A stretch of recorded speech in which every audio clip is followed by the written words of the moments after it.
ఎప్పుడైతే దేవుడు వద్దు అన్నాడో, ఎందుకో అవ్వకు అనిపించింది దేవుడు నన్ను బాగా రెస్ట్రిక్ట్ చేస్తున్నాడు, దేవుడు ఎందుకో నాకు కండిషన్స్ పెడుతున్నాడు, ఇది చేయొద్దు అది చేయొద్దు అని చెప్పి నాకు కండిషన్స్ పెడుతున్నాడు. ఎందుకు నాకు కండిషన్స్ పెడుతున్నాడు?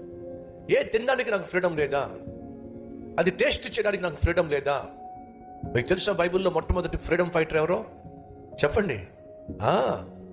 అవ్వమ్మ ఫ్రీడమ్ ఫైటర్. దేనికోసం ఫ్రీడమ్? తన ఇష్టం చేయడానికి ఫ్రీడమ్. చెల్లెళ్ళు తమ్ముళ్ళు దయచేసి వినండి, ఈరోజు కూడా మనలో ఫ్రీడమ్ ఫైటర్ ఉంటాడు. చూడండి కావాలంటే. డిస్సాటిస్ఫాక్షన్. ఏది సాటిస్ఫాక్షన్?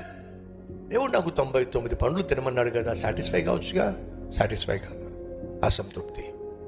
సహోదరి సహోదరులు, ఈరోజు మనిషిని పట్టి పీడిస్తున్నటువంటి మాయరోగం ఏదైనా ఉంది అంటే చెప్పండి ఏంటో?